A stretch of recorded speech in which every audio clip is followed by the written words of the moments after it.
नमस्कार विद्यार्थियों, भूगोल विषय की ऑनलाइन क्लास में आप लोगों का स्वागत है। पिछली लगातार क्लासों से हम लोग भूगोल के विषय में एक विस्तृत अध्ययन कर रहे हैं। इसमें हमने लेसन प्रथम और द्वितीय लेसन का अध्ययन किया। आज से हम जनसंख्या से संबंधित विश्व के आंकड़े इनका अध्ययन करेंगे। जनसंख्या जो पार्ट ब है, जिसके अंदर हम भारत के परिप्रेक्ष्य में पढ़ेंगे, लेकिन यहाँ हम विश्व की जनसंख्या का अध्ययन करने जा रहे हैं। जो लेसन है हमारा विश्व की जनसंख्या, और जनसंख्या के अंतर्गत जिन बिंदुओं का हम अध्ययन करेंगे उनके अंदर जनसंख्या का वितरण, विश्व जनसंख्या का घनत्व एवं विश्व जनसंख्या के अंतर्गत होने वाली वृद्धि जैसे आंकड़ों का और तथ्यों का अध्ययन करेंगे। और अंत में पढ़ेंगे हम जनसंख्या संक्रमण सिद्धांत। सबसे पहले बात करते हैं हम लोग जो निम्न बिंदु हैं जिनका अध्ययन हम इस लेसन में करने जा रहे हैं, उनका भावार्थ क्या होता है। पहला बिंदु हमारा जनसंख्या वितरण। वितरण से तात्पर्य, ये शब्द से आप भली भांति परिचित हैं। वितरण का मतलब है फैलाव होना, बांटना, अर्थात धरातल पर मानव का बसाव किस प्रकार से है, किस प्रकार से फैला हुआ है। आपने पृथ्वी का क्षेत्रफल और विश्व की जनसंख्या से संबंधित आंकड़े कई बार हम विभिन्न समाचार माध्यमों के द्वारा सुन चुके हैं, जान चुके हैं कि विश्व का जो क्षेत्रफल है 13.6 करोड़ वर्ग किलोमीटर है, और विश्व की जो जनसंख्या है वो जनगणना के आधार पर जानकारी हमें प्राप्त होती रहती है। तो जनसंख्या वितरण अर्थात धरातल पर मानव किस प्रकार से बसा हुआ है, क्या धरातल पर समान रूप से बसा हुआ है या असमान रूप से बसा हुआ है। आगे आने वाले आंकड़ों को जब हम अध्ययन करेंगे तो ये समझ पाएंगे कि विश्व में बहुत सारे ऐसे क्षेत्र हैं जहां जनसंख्या का जमाव या जनसंख्या का वितरण बहुत ज़्यादा है, अर्थात भूमि से या भूमि के औसत से कहीं या उसकी तुलना में मानव ज़्यादा निवास कर रहा है। तो दूसरी ओर हम देखेंगे कि विश्व के बहुत बड़े भूभाग ऐसे भी हैं जहां पर मानव का बसाव बहुत ही कम है, अति न्यून है, और कुछ क्षेत्र ऐसे भी मिलेंगे जहां पर जनविहीन क्षेत्र है। तो इन सब आंकड़ों को हम लोग निम्न बिंदुओं के माध्यम से समझने का प्रयास करते हैं कि विश्व के अंतर्गत जनसंख्या का वितरण है वो सबसे पहली बात तो है असमान है, समान रूप से कहीं नहीं है, असमान रूप से फैला हुआ है। और ये फैलाव क्यों है, इनकी जानकारी हम इसी कड़ी में आगे जनसंख्या वितरण को प्रभावित करने वाले कारकों के आधार पर ये समझ जाएंगे कि ऐसा वितरण क्यों पाया जा रहा है कि कुछ एक देश सघन बसे हुए हैं, कुछ विरल हैं। तो ऐसा है तो क्यों है, इन सभी बिंदुओं का हमें अध्ययन करने को मिलेगा।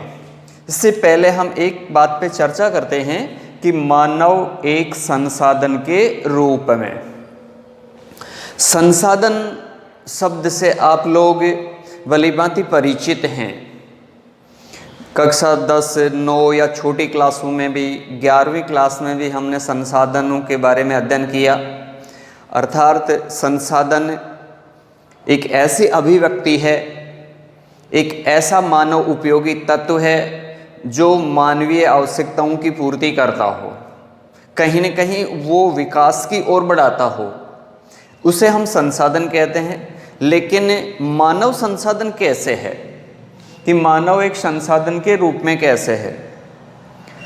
कक्षा 10 के अंतर्गत भूगोल विषय के अंतर्गत संसाधन वाले लेसन में एक परिभाषा थी जो कि भूगोलवेत्ता जिमरमैन ने लिखी थी कि संसाधन होते नहीं जबकि बनाए जाते हैं, और बनाने वाला कौन है? स्वयं मानव। कि जो आज इस प्रकृति के अंतर्गत जितने भी चीज़ें मानव उपयोगी हैं वो पहले संसाधन के रूप में नहीं थी। हाँ, प्रकृति ने उपहार स्वरूप ये सब चीज़ें हमें उपलब्ध करवाई हैं, लेकिन वो प्रारंभिक अवस्था में हैं जहाँ से मानव उनका सीधा उपयोग नहीं कर पाता है। अपनी बुद्धि, कौशल, तकनीकी विकास के आधार पर मानव उसको तराश करके, रूप में परिवर्तन करके, बहुमूल्य बना करके और उसे उपयोगी बनाता है, इसलिए उसे संसाधन कहते हैं। तो ठीक उसी प्रकार से मानव एक संसाधन के रूप में, क्योंकि मानव सभी प्रकार के संसाधनों का निर्माता है और इनका उपयोग भी मानव करता है, इसलिए मानव को एक संसाधन कहते हैं। क्योंकि वो अपने वंश वृद्धि के माध्यम से, अपनी संतति वृद्धि के माध्यम से अपनी जनसंख्या में इजाफा करता है, वृद्धि करता है, उसका निर्माण करता है और अपने उपयोगी चीज़ों को निर्मित करता है। इस आधार पर हम मानव को एक संसाधन की परिभाषा में शामिल करते हैं। अगर मानव नहीं होता तो आज जो प्राकृतिक पदार्थ इस प्रकृति के अंतर्गत हैं वो इस रूप में नहीं बन पाते, इस रूप में नहीं आते। जैसा कि आज भी भूभाग, ऐसे बहुत सारे भूभाग जहाँ पर मानव नहीं है, वहाँ पर अनेक प्रकार के उपयोगी बहुमूल्य संसाधन नहीं हैं, क्योंकि वहाँ वो केवल मात्र प्राकृतिक पदार्थ हैं। इसलिए उनको मानव पहुँच करके और उसको तैयार करता है, इसलिए उसे हम मानव को एक संसाधन के रूप में शामिल करते हैं। अब आते हैं हम लोग अपने बिंदु पे कि जनसंख्या वितरण, अर्थात धरातल पर जनसंख्या का जो फैलाव है वो किस प्रकार का है। तो इसके लिए हमने एक शब्द का सबसे पहले लिया कि धरातल पर जनसंख्या का वितरण असमान है, समान रूप से नहीं है। क्यों है ऐसा, ये भी हम आगे की कड़ी में इसका अध्ययन करेंगे।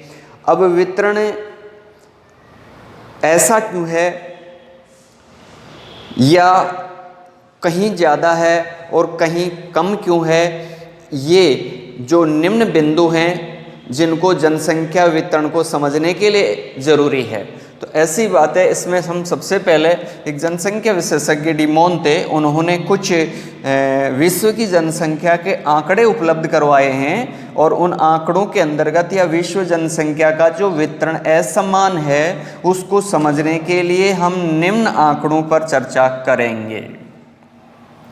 जैसा कि आपको जानकारी है कि विश्व के अंतर्गत 7 महाद्वीप हैं और इन सभी महाद्वीपों में अगर जनसंख्या के आंकड़ों पर हम गौर करेंगे तो सब में अलग अलग जनसंख्या पाई जा रही है।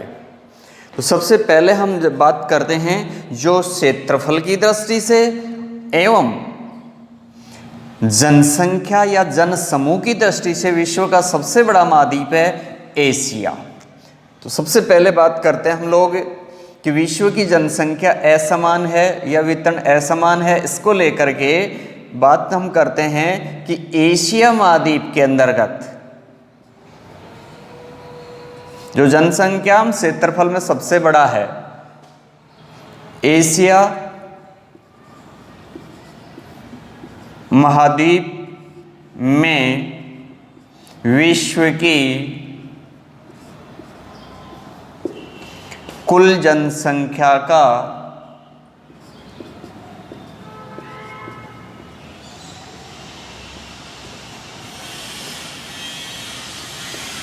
60.27% भाग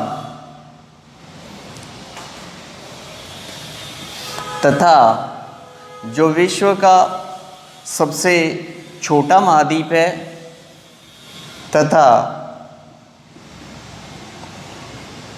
ओसेनिया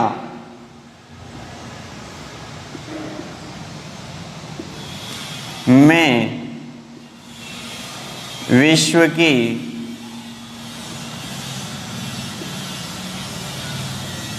कुल जनसंख्या का 0.53% भाग निवास करता है।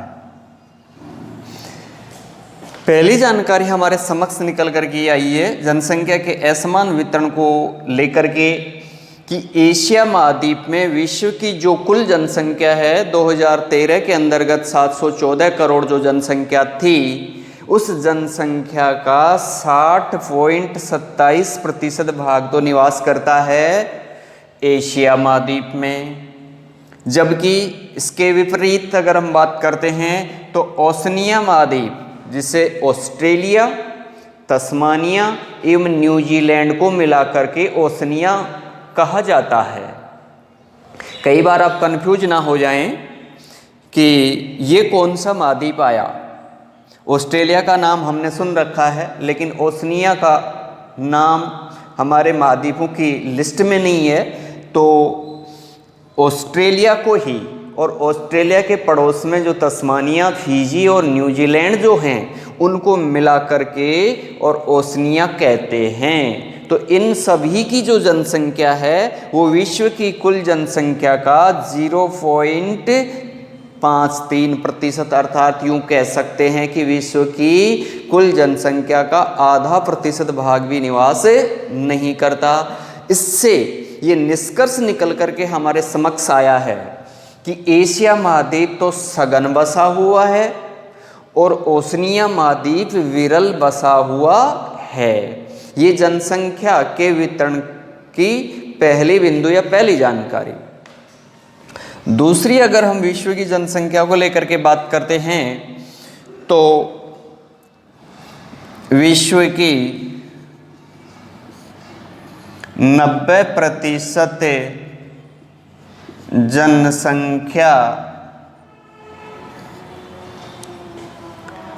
10%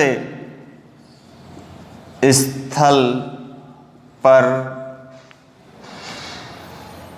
तथा 10% जनसंख्या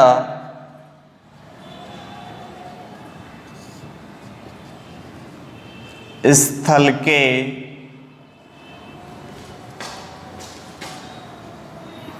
90% क्षेत्र पर निवास करती है। विश्व की जनसंख्या वितरण से संबंधित जो दूसरी जानकारी या बिंदु या जो आंकड़ा है वो यह है कि विश्व की 90% जनसंख्या 10% स्थल भाग पर, भूमि की 10% तो 90% जनसंख्या, या यूं कहें कि 10% भूमि पर 90% लोग, तथा जो 10% जो दूसरी और बची शेष जनसंख्या है वो भूमि के 90% क्षेत्र पर निवास करती है। इससे ये स्पष्ट होता है कि स्थल कम अधिक लोग और दूसरी ओर स्थल अधिक कम लोग, ये स्थिति स्पष्ट होती है इससे।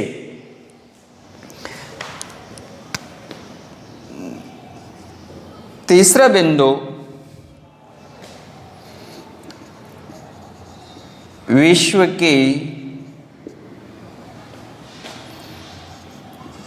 85% जनसंख्या उत्तरी गोलार्ध में, जबकि 15% जनसंख्या दक्षिण गोलार्ध में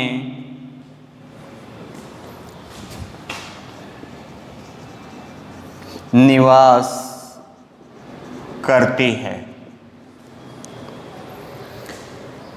हम विश्व को दो गोलार्धों में वर्गीकृत करते हैं, उत्तरी गोलार्ध एवं दक्षिणी गोलार्ध। कि विषुवत रेखा से जो 0 डिग्री है, इससे ऊपर की ओर उत्तरी गोलार्ध है,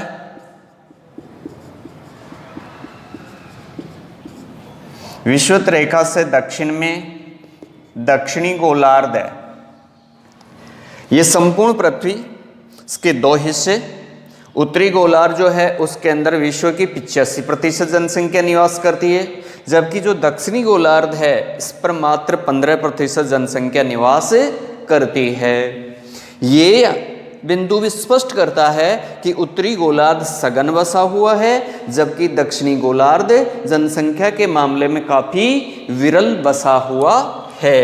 3 बिंदु इस बात को स्पष्ट कर रहे हैं। चौथा बिंदु हम लेते हैं जो हमें जनसंख्या वितरण की जानकारी देगा।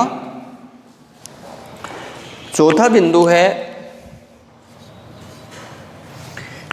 विश्व की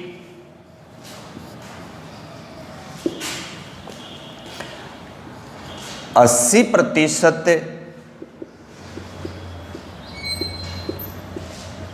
जनसंख्या 20 डिग्री से 60 डिग्री अक्षांशों के मध्य निवास करती है। चौथा बिंदु जो विश्व की जनसंख्या को समझा रहा है, ये कह रहा है कि विश्व की 80% जनसंख्या है वो 20 से 60 डिग्री अक्षांशों के मध्य। हम यहाँ पर बात कर रहे थे 0 डिग्री, 0 डिग्री से 1 2 3 लेकर के 90 डिग्री उत्तर तक 90 अक्षांश। ठीक उसी प्रकार से दक्षिण में भी 90 अक्षांश। 0 डिग्री से ऊपर उत्तर की ओर बढ़ते हैं हम लोग तो 20 डिग्री अक्षांश से लेकर के और 60 डिग्री अक्षांशों के बीच का ये जो क्षेत्र है या भूभाग है, दोनों ही गोलार्धों के अंतर्गत है। इसके अंतर्गत सर्वाधिक जनसंख्या का संकेंद्रण है। ऐसा क्यों? आगे इस चीज को स्पष्ट हम लोग करेंगे, क्योंकि 20 से 60 डिग्री अक्षांश के मध्यवर्ती जो क्षेत्र है, यहाँ की जलवायु मानवीय क्रियाकलाप एवं मानव बसाव के अनुकूल है, जबकि 20 से विषुवत रेखा की ओर नीचे और 60 से ऊपर वाली जो जनसंख्या है वो मानव के लिए अस्वास्थ्यवर्धक है, जहाँ कई प्रकार की उसके क्रियाकलापों में कठिनाई उत्पन्न करती है। इसलिए मानव अपने स्वास्थ्यवर्धक जलवायु वाले क्षेत्र को ही अपने बसाव के लिए चुनता है। जब भी हम जलवायु का जनसंख्या वितरण में प्रभावित करने वाले कारकों में जलवायु वाला जो बिंदु है पढ़ेंगे, तब आपको स्पष्ट है समझ में आएगा कि जलवायु किस प्रकार से मानव को प्रभावित करती रही है। जनसंख्या वितरण को लेकर के 5वां जो बिंदु है, विश्व की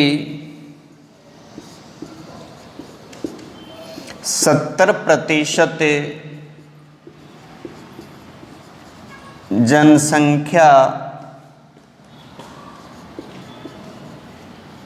समुद्र तल से 500 मीटर ऊंचाई तक निवास करती है। अर्थात बहुत ज़्यादा ऊंचे वाले स्थान एवं बहुत निम्न स्थानों पर भी लोग अपने आवासों का या अपने गांवों का या अपने बसाव के लिए स्थानों का चयन नहीं करते हैं, क्योंकि ज़्यादा ऊंचाई वाले स्थल होते हैं वो भी मानवीय क्रियाकलाप के लिए, कृषि कार्य जैसे सड़कें बनाने के लिए, आवास निर्माण जैसे कार्यों के लिए ज़्यादा ऊंचाई वाले स्थल जो होते हैं वो मानव के लिए कठिनाई उत्पन्न करते हैं। एवं ज़्यादा जो निम्न स्थल होते हैं या गहरे जो गर्त वाले स्थान होते हैं वो भी बाढ़ जैसे समस्याओं से ग्रस्त होने की वजह से मानव उन स्थानों का चयन नहीं करता है।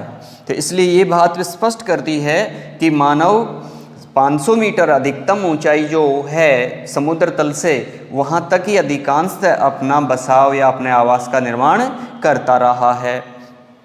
इसके बाद में जो छठा बिंदु है, विश्व की जनसंख्या के असमान वितरण को लेकर के,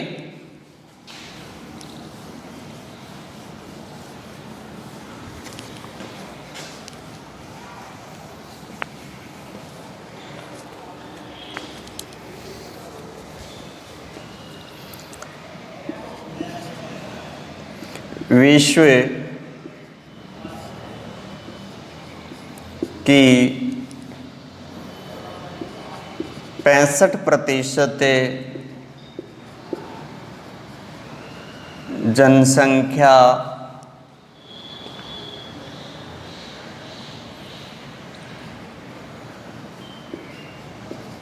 नदी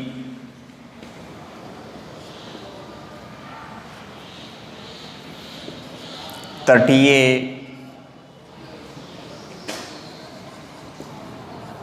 क्षेत्रों में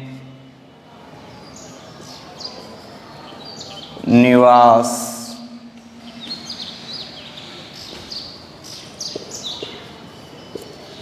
करती है। विश्व की जो जनसंख्या है वो मैदानों में भी निवास करती है, पर्वतीय क्षेत्रों में भी निवास करती है, मरुस्थलीय क्षेत्रों में भी निवास करती है। अगर इनमें से अगर हम चर्चा करते हैं तो विश्व की 65% जो जनसंख्या है वो नदियों के आसपास वाला जो क्षेत्र है, जिसे उपजाऊ मैदान कहते हैं, समतल मैदान कहते हैं, जिसे खादर और बांगर का क्षेत्र कहते हैं, उन क्षेत्रों के अंतर्गत, क्योंकि नदियों के आसपास के क्षेत्र वाली जो मृदा होती है वो कृषि कार्य के लिए उपयोगी या उपजाऊ होती है। साथ में ही यहाँ पर मानव को अपने क्रियाकलापों के लिए जल की उपलब्धता भी हो जाती है। इसीलिए मानव जब अपना सबसे पहले आदिकाल में ही बसाव शुरू किया था तो सबसे पहले उन्होंने नदियों के किनारे वाले स्थलों को चुना था।